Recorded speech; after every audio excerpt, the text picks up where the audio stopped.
بعد جس ٹائم سورج نکل آوے تو 15 منٹ تو بعد اس تو بعد تسی سنت پڑھ سکتے ہو، لیکن اکثر اوقات ہی ہونا بھئی تو آخری رکعت اوے فجر نہیں یا اسی طریقے نال تخیات تے بیٹھے ہوئے ہیں کہ پیچھے آن کے سنتا نیت کہنیاں، یہ فرض نماز نہیں ایک قسم نے جان بوجھ کے چھوڑنے والی گل ہے۔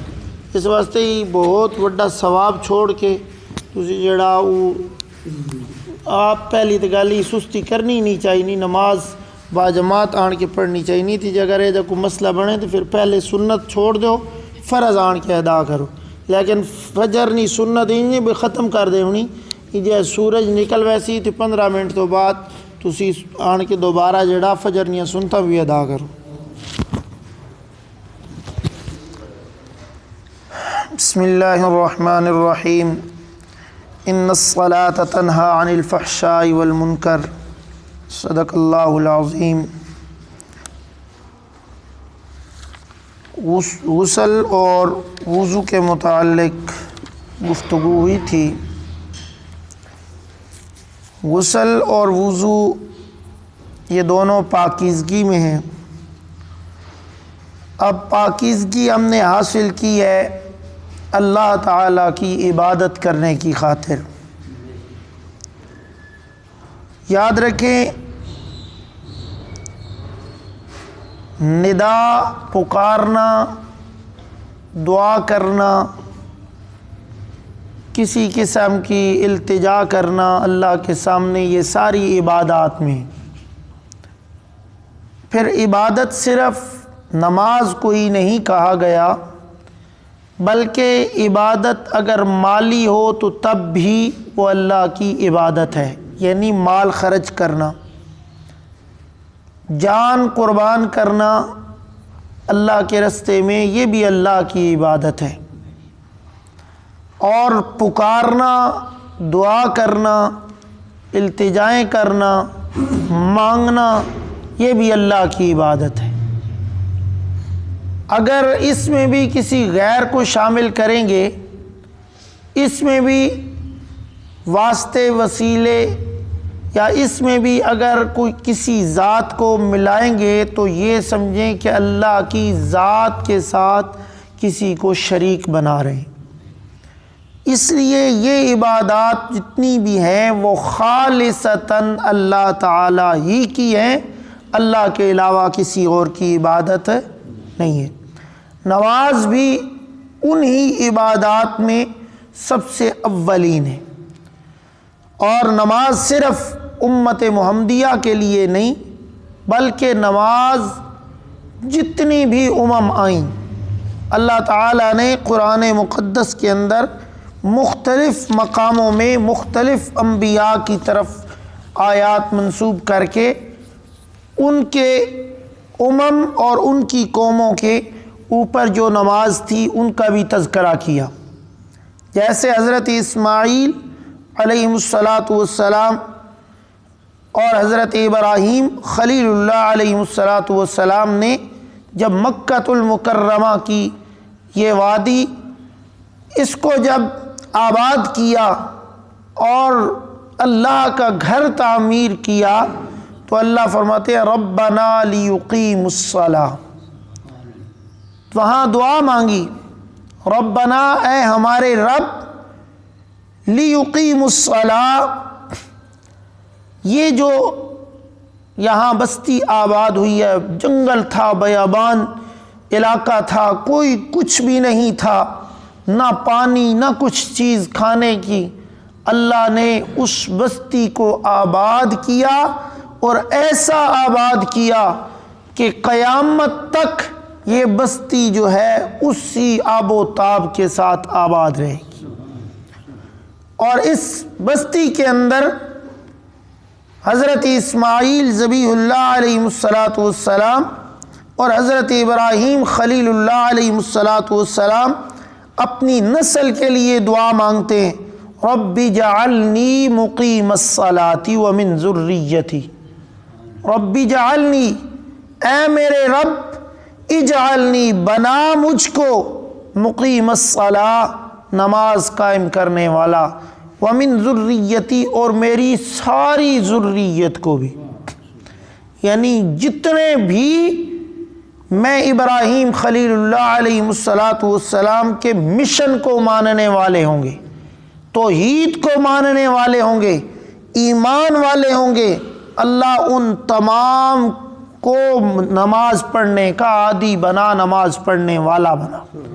حضرت ابراہیم خلیل اللہ علیہ السلام کی توحید اگر بندہ قرآن سے دیکھے نا تو پھر بندے کو مسئلہ توحید سیکھنے کے لیے وہ حضرت ابراہیم خلیل اللہ کی توحید جیسی جامع معنی، آپ علیہ السلام کے والد ہیں یعنی جد الانبیاء ہیں، ان کی توحید ایسی اللہ تعالیٰ نے قرآن میں بیان کی کہ بندہ پھر ادھر ادھر کا نہیں رہتا، پھر وہ سیدھا سیدھا توحید کے رستے پہ چلتا ہے، وہاں پھر سننے کا، وہاں پھر مانگنے کا، وہاں پھر التجاؤں کا، اگر کوئی در دیکھتا ہے تو وہ ایک اللہ کا در ہے، اللہ کے علاوہ پھر ادھر ادھر کی نہیں مارتا۔ حضرت ابراہیم خلیل اللہ علیہ السلام نے اپنی ذریت کے لیے دعا مانگی تو ذریت وہی ہوگی جو توحید کو مانیں گی، جو توحید سے منحرف ہے، کسی قسم کا اس کے اندر شرک ہے، خواہ وہ قبروں کی پوجا پاٹ کرتا ہے، خواہ وہ غیر اللہ کے واسطے وسیلے ڈالتا ہے، انبیاء کے ڈالے، صلحاء کے ڈالے، یا کسی قسم کے اپنے معاملات میں شرک کرتا ہے، تو وہ حضرت ابراہیم کی ذریت میں نہیں ہے۔ حضرت ابراہیم خلیل اللہ فرماتے ہیں نا، ما لا یسمع ولا یبصر ولا یغنی عنک شیئا، سننے کی، یسمع ولا یبصر دیکھنے کی، ولا یغنی ہر چیز نوازنے کی طاقت ہے تو وہ صرف ایک الہ واحد میں ہے، ایک اللہ میں ہے، اس کے علاوہ کسی ذات میں نہیں۔ اگر کسی کو سامع بناؤ گے، سننے والا بناؤ گے، جیسے کہتے ہیں نا دنیا کے اندر کوئی مر جائے، جی یہ اب قبر میں پہلے سے زیادہ سنتا ہے، یہ اب جانتا ہے، دیکھتا ہے، اس کی نظر پہلے سے زیادہ تیز ہو گئی، یہ اب قبر کے اوپر بیٹھے ہوئے چڑے اور چڑی کو بھی پہچان لیتا ہے۔ اللہ کا قرآن کہتا ہے یہاں ضد نہیں ہے، اناد نہیں، اگر ضد ہے تو پھر اللہ کے قرآن کے ساتھ ہے، ہمارے ساتھ کچھ بھی نہیں ہے، کیونکہ ہم تو اللہ کا قرآن پیش کر رہے ہیں۔ انکا لا تسمع الموتى، اسی طرح وما انت بمسمع من فی القبور، یہ جو مٹی کا گڑھا بنایا اسے ہم کیا کہتے ہیں؟ قبر۔ اللہ کا قرآن کہتا ہے من فی القبور، جو قبروں میں ہیں، جو اوپر نہیں، جو قبروں میں ہیں۔ وما انت بمسمع من فی القبور، میرا محبوب پیغمبر تو بھی ان کو نہیں سنا سکتا۔ ہم کون ہوتے ہیں؟ ہم کیسی طاقت رکھنے والے ہیں میرے محبوب پیغمبر سے؟ ذات و صفات میں کوئی بڑا ہے اللہ تعالیٰ کے علاوہ؟ اللہ تعالیٰ کی شان تو بہت ہی اعلیٰ ہے نا، بہت ہی اونچی ہے۔ میرے محبوب پیغمبر صلی اللہ علیہ وسلم کی صفات جیسی صفت کسی میں نہیں۔ سارے ولیوں کو اکٹھا کر لو، سارے پیروں کو اکٹھا کر لو، جب میرا محبوب پیغمبر نہیں سنا سکتا تو ہم کون ہوتے ہیں؟ لیکن اگر یہی عقیدہ انسان کے کسی بھی یعنی سننے کا، جاننے کا اللہ کی ذات کے علاوہ کسی اور میں ہو تو پھر اس کے لیے یہ دعا نہیں، وہ اس اولاد ابراہیم سے خارج ہے۔ کیونکہ قرآن مجید ہے، حضرت نوح علیہ السلام کا بیٹا آنکھوں کے سامنے ہے۔ حضرت نوح علیہ السلام نے اللہ تعالیٰ سے دعا کی، اللہ میرے آل کو بچا، تو نے جو کہا تھا کہ تیری آل، میرا بیٹا میری آل سے ہے، فرمایا کہ اب تو یہ کہہ دیا ہے، پھر نہ کہنا۔ اب اولاد ہے، خونی رشتہ آل میں ہے کہ نہیں ہے؟ لیکن اللہ نے کہا کہ یہ ایمان نہیں لایا، یہ تیری آل سے خارج ہے۔ اسی طرح قرآن مجید میں اور مختلف مقامات ہیں، وہ انشاءاللہ مسئلہ الہ کے اندر ضرور آئیں گے۔ اب حضرت اسماعیل ذبیح اللہ علیہ السلام کی طرف سے بھی وَكَانَ يَأْمُرُ أَهْلَهُ بِالصَّلَاةِ، اور وہ اسماعیل علیہ السلام اپنے اہل و عیال کو نماز کا حکم دیتے تھے۔ حضرت شعیب علیہ السلام ان کا تذکرہ الصلاۃ تأمرک، اسی طرح حضرت لوط، حضرت اسحاق، حضرت یعقوب علی نبینا علیہ السلام کی طرف سے وَأَوْحَيْنَا إِلَيْهِمْ فِعْلَ الْخَيْرَاتِ وَإِقَامَ الصَّلَاةِ، حضرت لقمان کی اپنے بیٹے کو نصیحت یا بنی اقم الصلاۃ۔ اسی طرح حضرت موسیٰ علیہ السلام وَأَقِمِ الصَّلَاةَ لِذِكْرِي، اسی طرح حضرت ہارون علیہ السلام اور حضرت موسیٰ علیہ السلام کا تذکرہ جو آیا ہے سورہ یونس میں، اس میں بھی ہے وَأَقِمِ الصَّلَاةَ۔ اسی طرح انی معکم لئن اقمتم الصلاۃ، حضرت موسیٰ علیہ السلام کی قوم بنی اسرائیل سے خداوندی جو ہے اللہ تعالیٰ کا جو وعدہ ہے وہ ہے لئن انی معکم لئن اقمتم الصلاۃ، اگر تم یہ سمجھتے ہو نا کہ میں اللہ کی مددیں تمہارے ساتھ ہوں تو پھر تم نماز ادا کیا کرو۔ اور نماز جو ہے یہ صرف ٹکروں کا نام نہیں، نماز اللہ کی توحید کے نچوڑ کا نام ہے۔ نماز بندہ پڑھے نا تو الفاظ دیکھے، ہر لفظ کے اندر اللہ کے قرآن کی طرف سے دلائل کی بے بھاشا برسات ہے۔ اللہ تعالیٰ نے قرآن کے الفاظ اور قرآن مجید کے اندر جو مسئلہ توحید ہے اس کا مجموعہ اللہ نے نماز کے اندر رکھ دیا۔ اسی طرح حضرت زکریا علیہ السلام کی طرف سے منسوب ہے، حضرت سورہ آل عمران میں وَهُوَ قَائِمٌ يُصَلِّي فِي الْمِحْرَابِ، اور جب حضرت مائی مریم کو دیکھا نا، اسی طریقے پہ حضرت مائی مریم کو بے موسم پھل دیکھ کر وہیں محراب میں کھڑے ہو گئے اور اللہ کی ندا شروع کر دی۔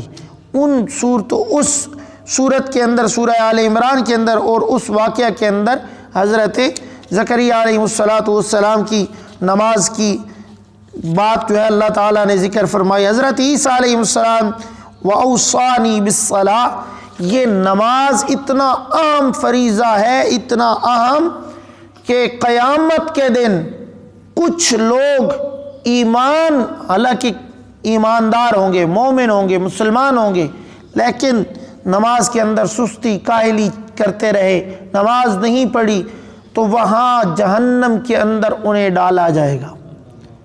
ما سلککم فی سقر، او یار تم کیوں ادھر؟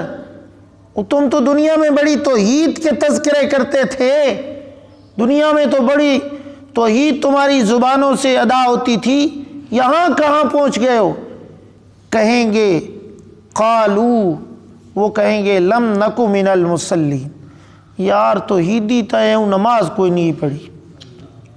ہم بھی آج اگر دیکھیں صرف ہم کہتے ہیں نا بس جی کلمہ پڑھ لیا توحید پکی ہے تو اب نماز پڑھنے کی ضرورت نہیں۔ شیطان نے بڑا پیارا دھوکہ دیا ہے، قرآن کہتا ہے نا وَزَيَّنَ لَهُمُ الشَّيْطَانُ، شیطان مزین کرتا ہے، ہمارے لیے بھی اس نے مزین کیا۔ چھوڑو، تم پکے مواحد ہو، توحیدی ہو، نماز کیا کرنی ہے؟ قیامت کے دن اللہ کے سامنے نجات کا ذریعہ توحید ہے۔ ہم نے بھی کہا چلو چھوڑو خیر ہے، اب کیا کرنی ہے نماز؟ یاد رکھیں نماز ایمان کے بعد اعمال صالحہ میں سب سے اول درجے پہ ہے۔ نماز کے اندر اللہ تعالیٰ فرماتے ہیں کہ اگر نماز میں سستی کاہلی کرنے والا ہے تو اسے نفاق کی علامت قرار دیا گیا ہے۔ نماز کے اندر بھی سستی کاہلی جائز نہیں، نماز نہ پڑھنا یہ کتنا بڑا گناہ ہوگا۔ اور نماز جو ہے ان المنافقین یخادعون اللہ وهو خادعهم وَإِذَا قَامُوا إِلَى الصَّلَاةِ قَامُوا كُسَالَىٰ، یہ یاد رکھے قرآن مجید فرقان حمید نے نماز کے متعلق بہت سارے مقاموں میں ہمیں ترغیب دی، جیسے سورہ عنکبوت میں ان الصلاۃ تنہا عن الفحشاء والمنکر، نماز کوئی عام سی عبادت نہیں ہے، نماز جب تم پڑھو گے نا خشوع خضوع سے پڑھو گے، یہ تمہیں بے حیائی، برائی اور ان غلیظ کاموں سے محفوظ کر کے یہ اللہ کی توحید پر اور اللہ تعالیٰ کا صحیح معنوں میں عابد بنا دے گی، صحیح معنوں میں اللہ کا قرب تمہیں یہ دے دے گی۔ لیکن اگر تم اس کے اندر ریاکاری اور سستی کاہلی نہ کرو۔ اللہ تعالیٰ سے دعا ہے اللہ ہمیں صحیح سمجھنے کے ساتھ صحیح معنوں میں عمل کرنے کی توفیق نصیب فرمائے۔ وما علینا الا البلاغ۔